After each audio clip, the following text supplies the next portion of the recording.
March 31st, 2026. Belino Polja Stadium in Zenica. Bosnia and Herzegovina against Italy, with one place at the World Cup on the line. After 120 minutes, the score is 1-1. Now everything will be decided by penalties. Italy have Gianluigi Donnarumma, one of the most intimidating shootout goalkeepers in football. Beside his goal, hidden near a towel, he has a sheet of notes describing Bosnia's penalty takers, their preferred foot, their favorite direction, and whether they wait for the goalkeeper to move. Then the paper disappears. Donnarumma searches for it, visibly furious. He never finds it. Bosnia score all 4 of their penalties. Italy miss twice, and the home side win the shootout 4-1. Days later, the culprit is revealed. Not a coach, not a player. A 14-year-old ball boy named Afan Čizmić. Bosnia are going to the World Cup. Italy are missing a 3rd consecutive tournament, and a teenager becomes an unlikely national hero overnight without touching the match ball. But to understand why this victory meant so much, you have to understand Bosnia and Herzegovina. This is a small Balkan country, bordered mainly by Croatia, Serbia, and Montenegro. Its capital, Sarajevo, is one of Europe's most remarkable cities, a place where mosques, Orthodox churches, Catholic cathedrals, and synagogues reflect centuries of overlapping cultures. In 1984, Sarajevo introduced itself to the world through celebration. It hosted the Winter Olympics, becoming a symbol of energy, modernity, and Yugoslav confidence. Athletes arrived from across the planet, and the city appeared to represent a future in which different communities could share one home. 8 years later, many of those same locations were surrounded by war. Yugoslavia began breaking apart in the early 1990s. Bosnia and Herzegovina declared independence in 1992. But the new country immediately descended into a devastating conflict involving Bosniaks, Bosnian Serbs, and Bosnian Croats, alongside neighboring powers and competing territorial projects. Sarajevo was encircled in April 1992. The siege lasted 1,425 days, nearly 4 years, making it the longest siege of a capital city in modern warfare. Bosnian Serb forces occupied the hills around Sarajevo, giving them a clear view into the valley below. Artillery shells struck homes, hospitals, markets, and public buildings. Snipers watched roads and intersections. Ordinary journeys became calculations of risk. Crossing an exposed street could be fatal. On the days for which complete counts were recorded, Sarajevo was hit by an average of 329 shell impacts. On one especially violent day in July 1993, the number reached 3,777. The contrast with the Olympics was almost unbearable. The Zetra Olympic complex was damaged. Sporting fields and public parks became emergency cemeteries because safe burial space was disappearing. The mountains that had once carried skiers now contained military positions. A city that had welcomed the world was cut off from it. Residents lived through shortages of water, electricity, heating, and food. They carried containers across dangerous ground to find water. They burned furniture and books for warmth. They waited in lines that could be targeted without warning. Yet Sarajevo continued to function. People staged concerts in damaged buildings. Actors performed plays. Schools operated where possible. Journalists continued reporting. Football survived too, not because sport could erase the war, but because routine itself became an act of resistance. The wider Bosnian War killed more than 100,000 people and displaced more than 2 million. Sarajevo alone lost thousands of civilians and soldiers. The city survived, but every family carried some form of absence. Among the children trapped inside it was Edin Džeko.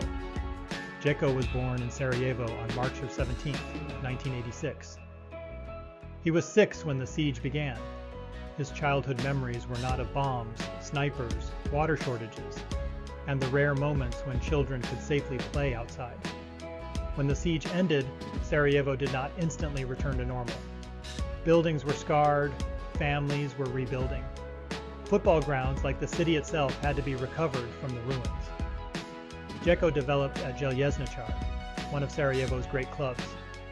At first, his future was far from obvious. He was tall and sometimes awkward, and not everyone saw a world-class striker. His career only accelerated after he left Bosnia, first for the Czech Republic, and then for Wolfsburg in Germany. There, the boy from besieged Sarajevo became the Bosnian Diamond. He helped Wolfsburg win the Bundesliga in 2009. At Manchester City, he won 2 Premier League titles and scored vital goals during the club's transformation into an English powerhouse. With Roma, he became one of Europe's most reliable forwards. Later came Inter Milan and a Champions League final. For Bosnia, however, he became something larger than a successful player. He became the face of the national team, its record appearance maker and record scorer.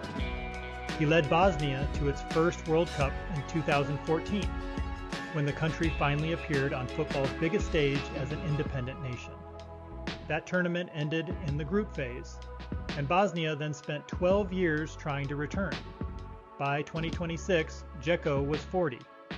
Some of his teammates had been born after he made his international debut in 2007.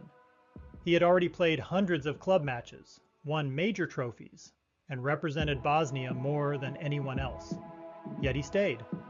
In the playoff semifinal against Wales, Bosnia were minutes from elimination when Dzeko equalized late. The match went to penalties and Bosnia survived.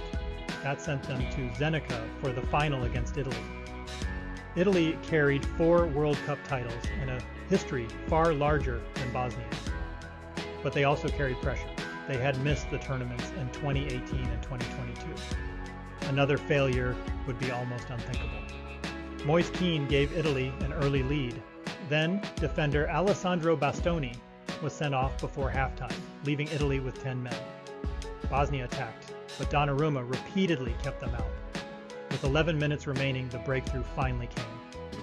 Donnarumma saved Džeko's header, but Haris Tabaković reacted first and scored from the rebound. 1-1, extra time, then penalties. And that is when Afan Čizmić entered the story. Afan was a ball boy at Bilino Polje and a youth player for local club Zenica. Near Donnarumma's goal, he noticed the Italian goalkeeper reading from a piece of paper placed behind his towel. Afan understood immediately what it was. The sheet listed Bosnia's penalty takers and described how they usually finished. He hesitated, walked toward it, stopped, and then made his decision. He took the paper and ran. When Donnarumma returned, the notes were gone. Television cameras captured his confusion and anger. A fan later said he felt happy when he saw the goalkeeper lose concentration. It is impossible to prove that the missing sheet decided the shootout. Italy's first penalty flew over the bar. Another struck the crossbar. Donnarumma guessed correctly more than once, and even touched Bosnia's final kick. But he saved none of them. Benjamin Tahirović scored. Haris Tabaković scored. Kerim Alajbegović scored. Then Esmir Bajraktarović converted the decisive penalty. Bosnia won 4-1. The stadium erupted. Players ran toward the supporters.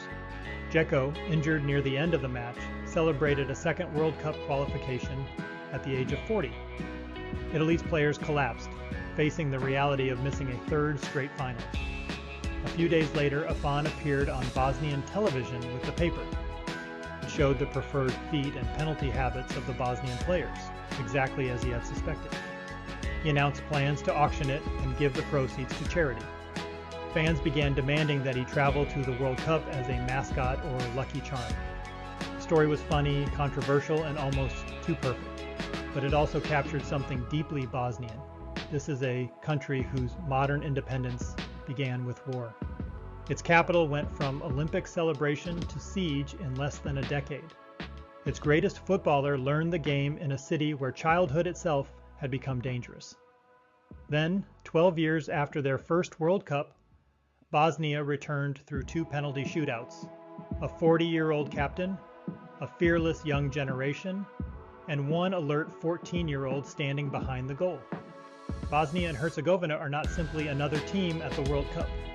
They are a reminder that countries can survive division, cities can rise from ruins, and football victories can carry memories far beyond the final score. An Olympic city became a battlefield. A child of that battlefield became the greatest player in his country's history. And another child, decades later, stole one piece of paper and helped send Bosnia back to the world stage. That is Bosnia and Herzegovina. Subscribe and watch the next video to discover another World Cup nation whose football story is far stranger than the result on the scoreboard.